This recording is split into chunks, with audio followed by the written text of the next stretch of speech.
네, 저희가 첫 번째 세션에서는 웹툰 플랫폼의 IP 비즈니스 현황에 대해서 알아보았고요.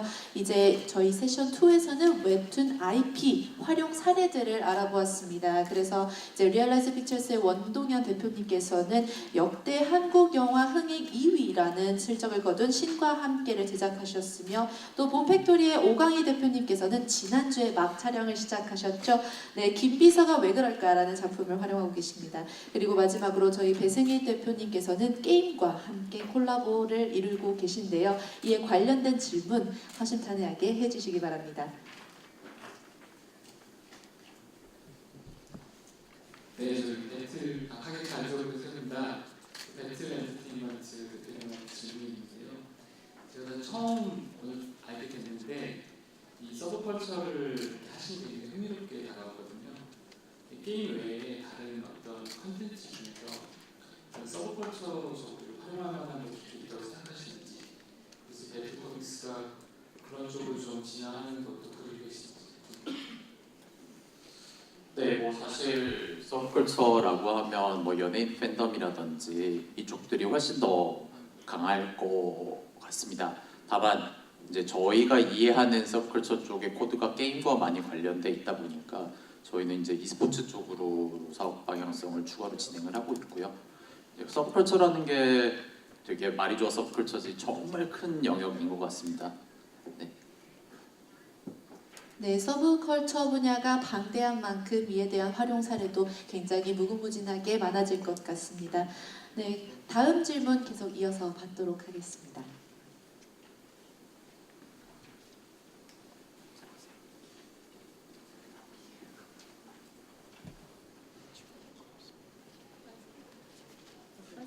네, 저 배틀 엔터테인먼트 대표님한테 문의드리고 싶은 부분이 있는데요. SBS 스페셜에서도 e스포츠에 대해서도 뭐 한국이랑 중국 이제 현황에 대해서 나오기도 했고 e스포츠에 대한 중국이 관심이 많다고 다뤄졌었는데요. 한국이랑 중국이랑 뭐 자회사에도 중국이 있다고 하셔가지고 어떻게 협업을 하고 계시는지 궁금합니다. 사실 e스포츠에 대해서는 저희 중국 법인과 협업이 구체적으로 있지는 않고요. 질문하신 게 포인트가 e스포츠 쪽의 포커싱이신지 아니면 한중 간의 협업? 배틀 엔터테인먼트 회사에 한중에 협업을 어떻게 진행하고 계신지. 네, 제가 지난주에 여기 아마 계신 것 같아요. 한국경제신문의 기자님이랑 저희 중국 법인에 관련된 인터뷰를 좀 진행을 했었는데요. 저희 중국 법인, 오늘은 사실 게임 만화에 대한 설명이 대부분이었지만 저희 중국 법인 같은 경우에는 실은 3년 전에 법인을 세팅을 했고요. 20명 정도 있는데 20명 전원 다 중국 로컬 분들이세요. 그래서 뭐 유학생, 뭐 조선족 뭐 이런 분들이 없고 말 그대로 다 중국 현지에서 정말 잘하시는 분들로만 팀을 세팅을 했고요. 협업의 포인트는 크게 두 가지입니다. 하나는 한중 컨텐츠 교류입니다. 한국 작품을 중국에 내보낼 때 다른 이제 중국에 저희가 컨텐츠가 나갈 때는 한국 플레이어들은 다 씹히거든요. 플랫폼은 거의 없다라고 보는 게 맞을 것 같고 이때 중국 현지에서 플랫폼을 찾고 번역을 통한 로컬라이제이션을 저희가 직접 합니다. 대부분 이제 중국 텐센트한테 맡기든 과이컨한테 맡기든 이렇게 진행하는데 저희는 이제 그런 로컬라이제이션과 현지화와 플랫폼 간의 계약, 정산 모든 것들을 저희가 직접 한다라는 게 가장 큰 협업 포인트고 또 반대로 중국 콘텐츠를 저희가 들여올 때도 저희 중국 법인이 직접 이제 작가들을 섭외하고 만나서 이제 계약을 만들어내는 그 부분이 첫 번째고 두 번째로는 IP 비즈니스인데요. 한국은 사실 웹툰이 많이 유료화가 정착이 됐지만 아직까지 중국은 한국 정도는 아닙니다. 그러다 보니까 그럼에도 불구하고 중국에서 웹툰이 주목받는 건 IP적인 가치이고요. 이게 게임화가 된다든지 영상화가 된다든지 라이센스 사업을 한다든지 이런 게 폭발력이 워낙 시장이 크다 보니까 한국의 10배, 20배 이상이고요. 그 측면에서 저희도 한국의 저희 웹툰 컨텐츠 IP를 가지고 저희도 드라마를 지금 준비를 하고 있고 그리고 라이선스 사업, 뭐 굿즈 같은 걸 팔고 식음료 이런 부분들을 진행함에 있어서 저희 중국 법인 직접 진행을 하고 있습니다. 네, e스포츠뿐만 아니라 이제 자회사 협업에 대해서 질문을 해주셨는데요. 네, 로컬 분들로 이루어진 중국 법인과 함께 이제 컨텐츠 교류를 통해서 현지화를 직접 자회사가 운영하고 있을 뿐만 아니라 IP 비즈니스 즉 이제 컨텐츠의 잠재력을 높이 평가하고 계시다고 말씀해 주셨습니다. 네, 앞에 아까 질문을 해주시려고 하셔서 네, 마이크 전달 부탁드립니다. 네, 저는 원동현 대표님과 오광희 대표님께 질문을 드리고 싶은데요. 요즘에 또 최근에 가장 관심 있게 읽고 계신 웹툰 혹은 만화가 있는지 궁금하고요. 그리고 이제 다음은 어떤 작품을 준비하고 계신지 여쭤보고 싶습니다. 지금 관심 있게 보고 있는 웹툰 없고요. 신과 함께 3, 4를 만들어야 되는데 신과 함께 1, 2에서 그 신과 함께 있는 저승편, 이승편, 신화편의 이야기를 저희가 다 썼어요.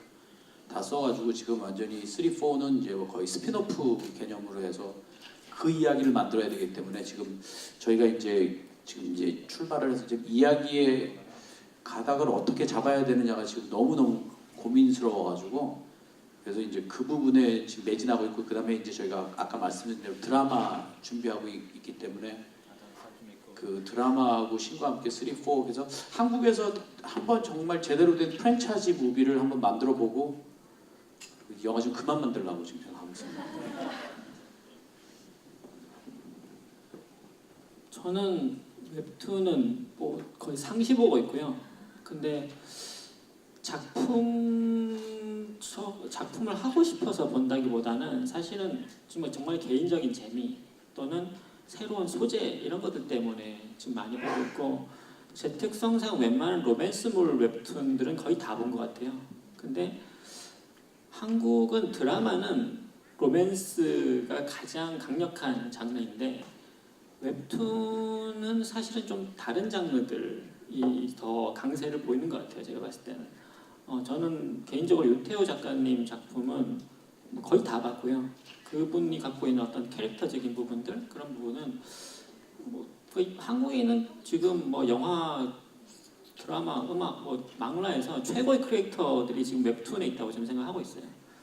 뭐 작품은 일단은 저는 6월 6일에 방송하는 김비서 후속으로 지금 7월 16일 날 SBS 편성되어 있는 30이지만 19입니다라는 작품을 양세종 씨랑 신윤선 씨 캐스팅해가지고 지금 그것도 다음 주 정도에 촬영 준비하고 있습니다. 네, 어떤 웹툰 혹은 만화를 보고 계신지 그리고 차기작까지 궁금하시다고 말씀해 주셨는데요. 지금 원 대표님 같은 경우에는 신과 함께에 몰두하고 계신 것으로 보이고요. 네, 오 대표님께서는 항시 보고 계시다고 말씀을 해 주셨습니다. 그래서 로맨스는 모두 다 보고 계시다고 말씀을 해 주셨는데요. 그럼 다음 질문 한번 받아보도록 하겠습니다.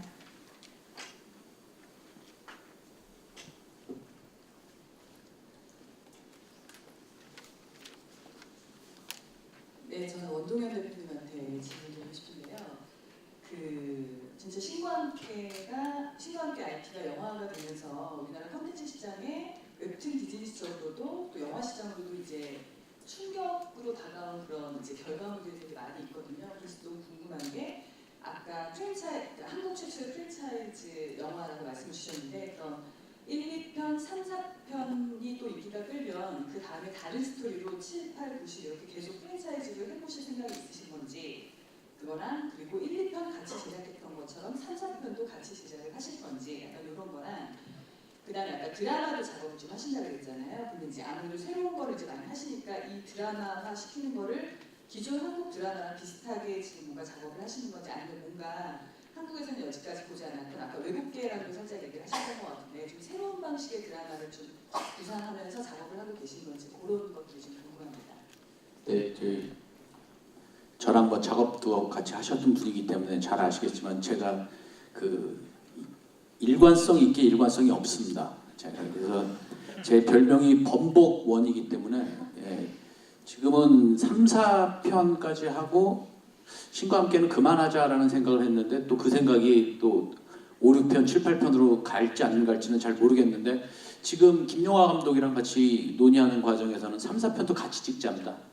3사 그리고 또 다행인 거는 그 2편이 이제 그 영화가 이제 아직 그 선보이지 못했는데 만약에 아시아에서 1편만큼이나 뭐 1편보다 좀 떨어지더라도 좀 그 비슷한 성과를 내게 되면 저희 신과 함께는 이제 아시아 프로젝트가 될 확률이 굉장히 높거든요. 그래서 그 다행히도 저희가 아시아권에서 그쪽에서 더 요구가 더 강렬해요. 3, 4편을 같이 해야 되지 않겠냐라는 게 있고 또 하나는 그 정말 한국에서 제대로 된 프랜차이즈 무비를 정착하는 데 있어서 신과 함께가 나름 역할을 한다면 사실은 그 프랜차이즈 무비가 런칭만 제대로 되면 사실 그게 쭉 그 영화사를 벌어먹여 살리는 그냥 캐시카우가 될 수 있는 되게 좋은 역할을 하기 때문에 저희 후배분들이나 뭐 동료분들께서도 그 신과 함께를 쭉 했으면 좋겠고 아니 신과 함께를 했으면 좋은 게 아니라 프랜차이즈 무비를 기획했으면 좋겠고 그다음에 드라마는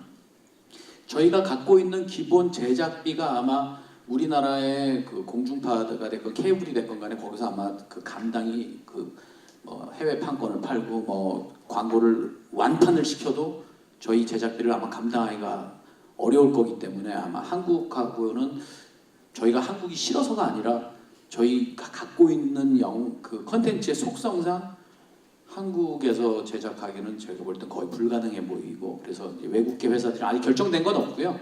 결정된 건 없는데 좀 그래도 제대로 된 영화사가 만드는 드라마라는 저희가 나름대로의 그 자존심을 가지고 좀 그 다르게 만들어 보려고 지금 같이 시도 중에 있습니다. 네, 그래서 일관성 있게 일관성 없다라고 말씀해 주셨는데요. 아직 5편과 6편에 대해서는 불확실하다고 이야기를 해주셨습니다. 하지만 3편과 4편은 지금 함께 진행 중이시다고 말씀해 주셨는데 이제 흥행이 1과 비슷한 수준일 시에는 아시아 프로젝트로 확대될 수 있다라는 점까지 시사를 해주셨습니다. 그래서 드라마화하는 부분에 있어서는 국내보다는 해외와 함께 협업할 가능성에서 말씀해 주셨는데 그러면 이제 좀 틀에서 벗어난 새로운 행보를 보이시겠다는 것으로 풀이해도 될까요? 네, 그러면은 다음 질문 넘어가도록 하겠습니다.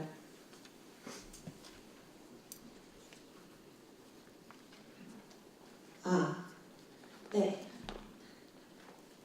배틀코믹스 대표분께 질문을 좀 드리고 싶은데 게임사와 정식 계약을 하거나 콜라보를 진행을 하셨다고 들었어요.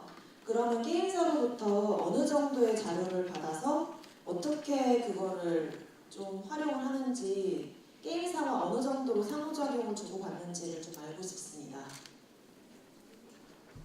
네, 뭐 대표적인 사례가 뭐 라이엇 게임즈, 블리자드, 넥슨 뭐 등등과 저희가 협업을 했었고요. 사실 거의 판교의 유명한 회사들, 유명한 게임 회사들은 거의 다 저희가 협업을 한 것 같습니다.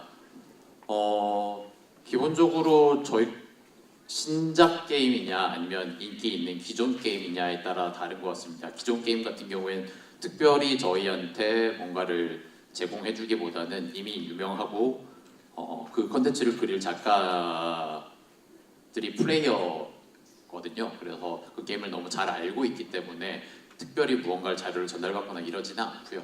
오히려 게임사들이 특정한 목적, 특정한 뭐 홍보를 이번에 올 5월에 무슨 이벤트가 있는데 이런 걸 살짝 녹여주세요. 이런 요청들을 막아내는 게 그 작가님의 개성과 이런 것 색깔을 살릴 수 있게 만들어주는 게 오히려 더 중요했던 것 같고요. 신작 게임들 같은 경우에는 이제 아무래도 게임에 대한 정보가 없기 때문에 뭐 게임 뭐 실제로 미팅을 작가님과 함께 해서 이 게임을 같이 뭐 디자인 에셋이라든지 뭐 스토리라든지 심지어 같이 계속 플레이를 해보고 그러면서 콘텐츠를 어떻게 기획할지를 머리를 맞대어서 같이 논의를 하는 과정을 항상 거치고 있습니다.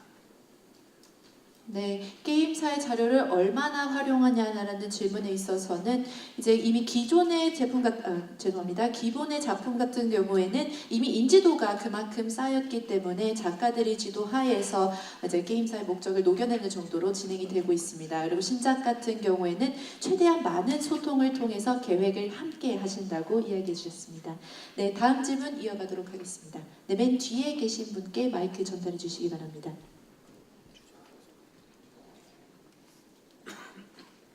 원동현, 오광희 대표님 두 분께 여쭙고 싶습니다. 오늘 주제가 IP 콘텐츠라고 하면 원작을 가지고 있다고 했을 때 사업이 커져나갈수록 벌리는 게 더 많아야 의미가 있을 텐데 한때는 인기 있는 웹툰을 경제적으로 영화 판권, 영상 판권을 경제적으로 사들이고 그다음에 진행이 안 되고 그리고 말씀하셨던 것처럼 신과 함께 새로운 이야기를 진행이 된다고 하면 그때는 원작에는 어떠한 배분이 있는지 이러한 약간 비용 문제, 이익 문제를 두 분께 좀 여쭙고 싶습니다. 좋은 말씀 해주셨는데요. 제가 2006년도에 제 인생을 구한 미녀는 괴로워라는 영화를 만들 때 제가 미녀는 괴로워를 제가 한국 나이로 43살에 만들었는데 그때까지 제가 돈을 벌어본 적이 없거든요. 돈을 못 벌어가지고 우리 아버지한테 대학까지 나온 새끼가 지 애비 등쳐먹는 기생충 같은 새끼라는 소리를 들어가면서 살았을 때 제가 고단샤가 고마웠던 게 고단샤는 미녀는 괴로워의 판권을 20%만 받았어요. 그러니까 자기네들이 만약에 100만 원의 판권료가 있었다면 20만 원만 먼저 받고 영화가 됐을 경우에 80만 원을 받는 구조로 그렇게 진행을 했기 때문에 굉장히 많은 IP들이 고단샤에 속해 있는 IP들이 영화화나 드라마화로 할 수 있는 가능성들이 되게 많았어요. 근데 한국에서 진행하다 보니까 한국은 저작권료가 거의 저희들 용어로 업계 용어로 원방 원캐시라 그래가지고 처음에 다 줘야 되는 그런 구조를 갖고 있기 때문에 자금력이 없는 사람들이 유력한 IP들, 섹시한 IP들을 영화나 드라마로 만드는 데 있어서 상당히 초반에 되게 부담스러워요. 근데 저는 이번에 제가 주호민 작가하고도 결심을 같이 했던 게 뭐냐면 당신이 대한민국 웹툰계에서 가장 큰 부자가 되지 않으면 대한민국에서 섹시한 작가들이 웹툰계로 들어오지 않을 거다. 그러면 결국은 당신이 돈을 그분이 얼마를 받는다는 건 서로 컨피덴셜이기 때문에 제가 여기서 밝힐 수는 없지만 2부가 1부처럼만 된다면 비슷하게만 된다면 아마 대한민국 저작권료로는 주호민 작가님이 가장 많은 돈을 받아야 되는 게 맞다고 생각하고 또 그래야지만 저는 이 비즈니스가 커진다고 생각하기 때문에 그거는 주호민 작가님이 지분자로서 존재하신다는 거를 거기까지는 제가 밝힐 수 있습니다. 네, 오 대표님의 말씀. 그 대신 주호민 작가님이 저작권료를 처음에 많이 받지는 않으셨습니다. 네, 오 대표님 말씀 이어듣도록 하겠습니다. 사실 오늘 이 자리에 왔을 때 저는 웹툰 전문가도 아니고 플랫폼에서 온 사람도 아니고 사실은 방송 컨텐츠를 만든 프로듀서 입장에서 여기를 찾았고요. 모든 분들이 이제 굉장히 장밋빛의 얘기도 많이 해주셨지만은 저는 항상 기회와 위기가 공존한다고 생각하거든요. 웹툰이 지금 저는 개인적으로 2018년이 드라마 부분에 있어서는 웹툰 원년이라 할 정도로 올해 웹툰을 기반으로 한 드라마 기획들이 굉장히 많습니다. 물론 과거에도 있긴 있었죠.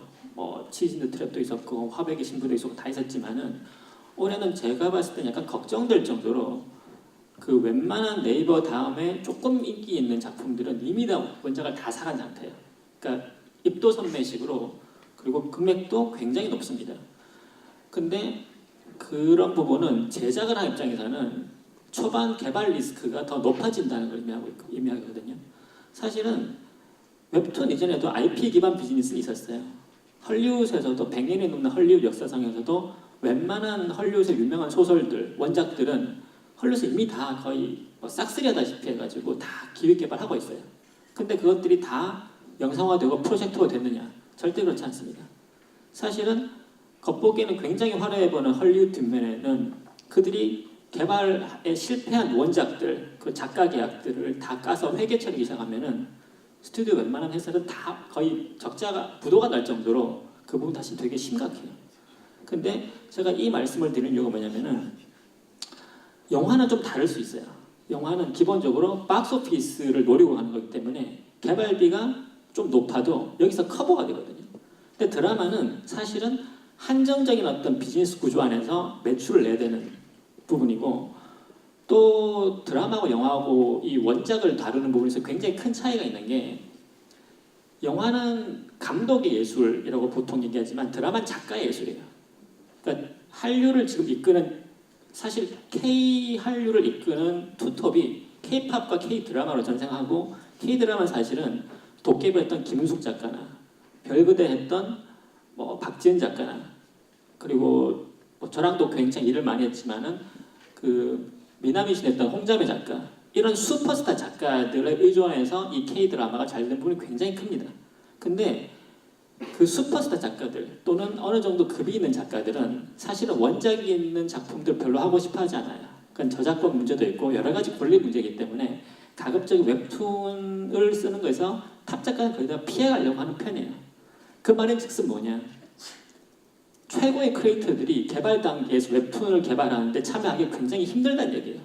그러다 보니까 프로듀서의 능력이 훨씬 더 중요하고 개발 단계가 상대적으로 굉장히 더디고 예를 들어서 뭐 김은숙이나 박지은이나 이런 톱 작가들이 붙으면 기본적으로 캐스팅이 돼요. 하지만은 원작만 갖고는 웬만해서는 탑 배우들 붙기 되게 힘들어요.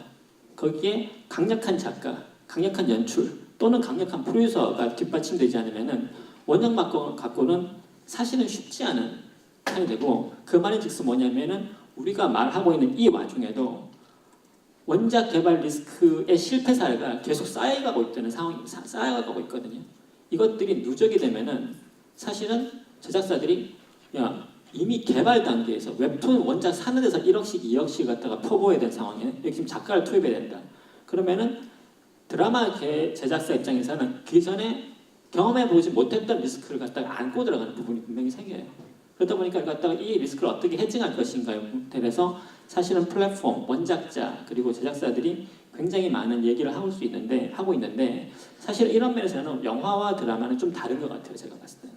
예, 그래서 물론 이제 계속 성공 사례가 분명히 나오겠죠. 워낙 많이 만들어지고 사람들 관심도 더 높아지고 뭐 이렇게 말하면 저도 지금 김비서는 걸 하고 있으니까. 근데 영화에 비해서 드라마는 사실 웹툰 원작을 해가지고 초대박이 난 케이스는 사실은 없어요 아직까지는. 뭐 좀 유명했다 해봤자 뭐 치즈 더 트랩 정도였지. 미생이 있었군요. 미생은 근데 사실은 김원석이라는 최고의 감독이 거기 붙어 있었기 때문에 사실 이게 현실화가 됐다고 저는 생각한 편이에요. 제 생각은 좀 그렇습니다. 네, 비용과 이익 문제에 있어서 지금 이제 프로듀서의 능력이 더더욱 요구되고 있는 현실이라고 두 분 모두 입을 모아서 말씀해 주셨습니다. 네, 겉은 화려해 보이지만 계속해서 어두운 점들이 있는 만큼 더욱 신중하게 접근해야 될 것 같습니다. 그래서 플랫폼, 원작자 그리고 프로듀서 이 모두의 협업이 가장 중요한 것 같습니다. 그럼 이어서 다음 질문 받도록 하겠습니다. 네, 여기 앞에 계신 분께. 저는 원동현 대표님께 질문이 있는데요. 좀 지금까지 했던 질문이랑은 좀 주제가 다른데 심과 함께해서 CG적인 부분이 좀 큰 주목을 받았다고 생각하거든요. 그래서 이러한 일에 종사하시는 분들에 대한 대우가 좀 궁금하고 이 분야에 대한 앞으로의 비전이 어떨지 궁금합니다. 그 신과 함께 CG는 우리 김용화 감독님이 그 운영하고 계시는 덱스터에서 그 진행을 했고요. 그 제가 할 수 있는 거는 그 같이 예산을 편성하면서 기존의 한국 영화에서의 CG 기술, 그러니까 CG 그 예산에서는 거의 최고의 기록으로 저희가 그 예산을 편성했는데 실제로는 제가 알기로는 덱스터 회사는 되게 많은 적자를 본 걸로 알고 있어요. 그럼에도 불구하고 김용화 감독이 되게 나름 그 고마운 거는 한국의 K 테크놀로지라고 하는 부분에 있어서의 그 자기네 기술력들을 인정받으려고 그 약간 적자를 감수해가면서 그 이 작업에 참여해줬다라는 게 되게 감사한데 이제 그만큼 또 반대적으로 그렇게 했기 때문에 덱스터의 기술력이 한국의 K 테크놀로지 VFX의 기술력이 아시아권에선 특히 아시아권 뭐 헐리우드까지는 아니겠지만 아시아권에서 이 예산으로 이 정도 퀄리티를 하면서 인정받는 계기가 됐고요. 그리고 저는 VFX에 종사하시는 것도 저는 굉장히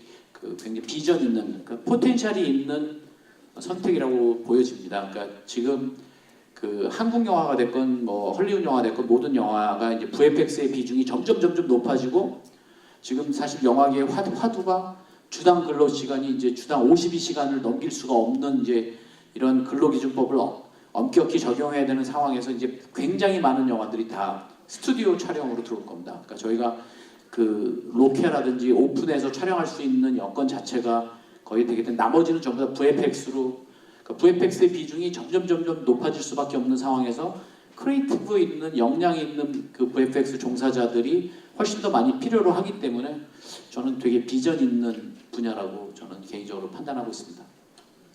네, CG 관련 대우와 또 이 미션에 대해서 질문해 주셨는데요. 네, 신과 함께를 제작해 함께 해주셨던 덱스터 같은 경우에는 국내 최고 수준의 대우를 받았지만 실제로 적자를 봤다고 합니다. 하지만 그럼에도 불구하고 이의 비전은 매우 밝고 또 포텐셜이 매우 높기 때문에 앞으로 계속해서 스튜디오 제작이 더욱 많아지지 않을까 기대해 보겠습니다. 그럼 다음 질문 이어가겠습니다.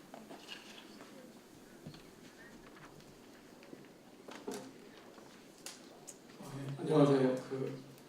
저는 배틀 코믹스에 질문이 좀 있습니다. 두 가지 질문이 있는데요. 하나는 배틀 코믹스 앱을 사용하고 있는데 저는 맨 처음에 게임 만화를 기대려고 하는데 지금 서비스를 보면은 주로 게임보다는 일반 만화 비중이 좀 더 큰 것 같거든요. 그거에 대한 배경이 궁금하고 그 다음에 배틀 코믹스 안에서 지금 게임 만화와 일반 만화 중에서 매출에 더 영향을 미치는 쪽 어느 쪽인지 궁금합니다. 네, 아까 설명드렸지만 두 번째 질문부터 먼저 답변을 드리자면 게임 만화는 저희가 유료화를 하지 않습니다. 게임 만화 쪽에서는 광고 수입만 있을 뿐이고요.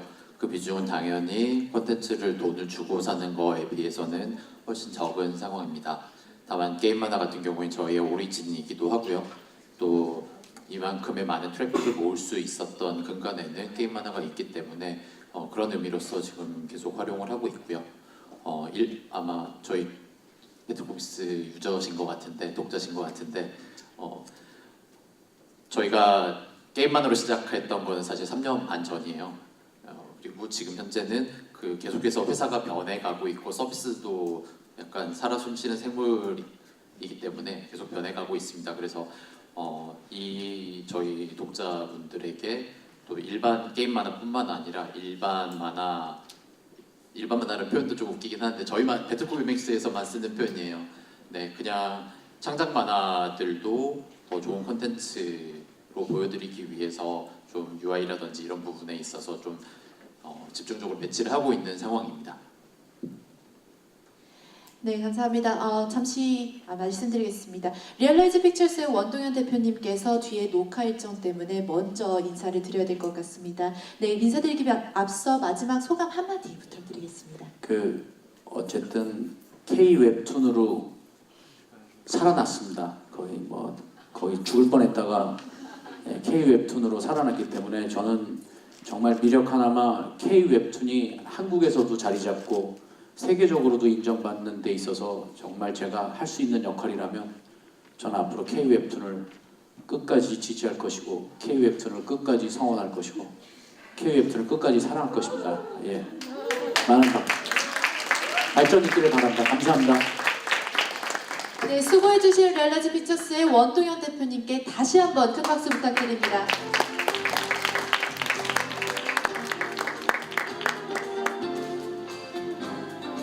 네, 저희가 벌써 이렇게 끝날 시간이 되었습니다. 이제 저희 본팩토리의 오광희 대표님 그리고 배틀 엔터테인먼트의 배승희 대표님의 소감도 역시 들어보지 않을 수가 없는데요. 네, 그러면 오광희 대표님 먼저 소감 한마디 부탁드립니다. 저는 이쪽 일을 하기 전에 사실은 대기업에서 기획 쪽 전략기획팀 일을 했었어요.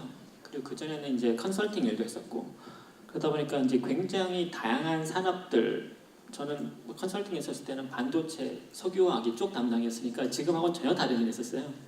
근데 그 10년 전이죠. 제가 이제 CJ라는 회사로 옮기기 전에 앞으로 10년 후에 한국의 산업들 중에서 여전히 세계 밖에 나갔을 때 경쟁력이 있을 만한 산업이 무엇일까라는 좀 생각을 진짜 많이 했었어요.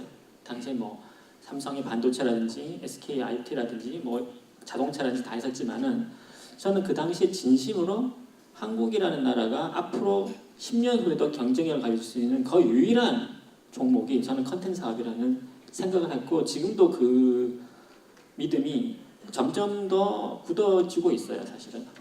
그리고 그 지난 한 10년, 15년 동안 이제 K-팝이 먼저 주도를 해왔고 그 다음에 이제 K-드라마가 지금 한국의 컨텐츠의 세계화를 이끌고 있는데 앞으로는 저는 그게 영화가 될 수도 있겠고 또 하나는 저는 이 K-웹툰의 포텐셜이 굉장히 높다고 생각해요.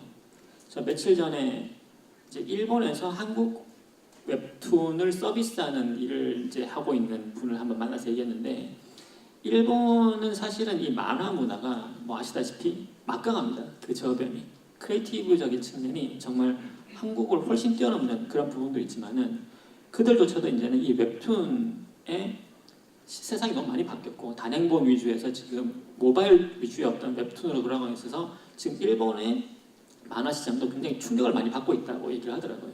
그만큼 이 한국이 갖고 있는 컨텐츠 부분에 있어서는 정말 세상을 선도할 수 있는 부분들이 굉장히 많다고 생각하고 그런 면에서는 K-웹툰이 그 역할을 해줄 거라고 저는 믿어 의심치 않습니다.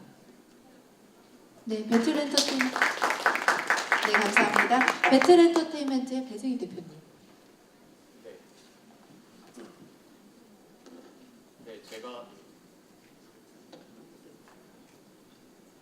제가 중국 물론 네이버 웹툰도 중국 법인이 있는 걸로 알고 있는데 한국과 중국에서 이제 비즈니스를 하다 보면서 그리고 한국에서는 플랫폼이자 되게 특이한 플랫폼 배틀코믹스를 하면서 또 CP로서 뭐 네이버 카카오에 저희 컨텐츠들도 공급하기도 하고요.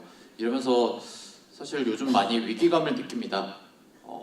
산업적으로는 되게 크게 성장하고 영화도 만들어지고 매출이 큰 회사들도 많이 나오고 이러는 반면에 또 이제 중소 플랫폼들 같은 경우에는 뭐 이런 축제 같은 자리에서 이런 말을 하는 게 적절할지 모르겠지만 사실 몇 군데 플랫폼들이 이미 망해가고 있고 또 플랫폼들이 망하면서 작가님들도 갈 곳을 잃고 있는 상황이고 또 플랫폼과 아까 윤태호 작가님께서 말씀하셨던 것처럼 플랫폼과 작가 사이에 수많은 갈등들로 인해서 SNS상에서 이제 산업 자체의 근간이 흔들릴 정도의 많은 갈등이 있는 것 같습니다. 그래서 밤토끼라는 불법 사이트도 있고요. 그래서 이런 부분들에 있어서 오늘 많은 관계자분들이 와 계시는데 좀 산업의 플레이어들끼리 좀 머리를 맞대서 좋은 방법 그리고 요즘에는 또 이런 것들을 해결해 나갈 수 있는 기술적인 방향성들 블록체인이라는 이런 방향성들도 나오고 있기 때문에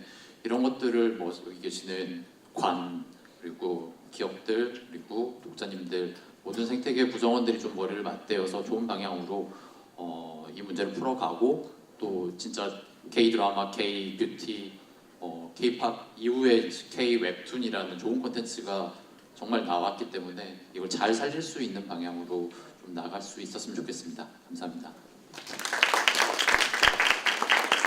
네, 계속해서 고공행진을 벌이고 있는 웹툰 플랫폼의 IP 비즈니스 그리고 다른 분야와 협업과 활용 네, 한국 웹툰의 가치와 미래를 이야기할 수 있는 아주 좋은 시간이었던 것 같습니다. 수고해주신 두 분께 다시 한번 큰 박수 부탁드립니다.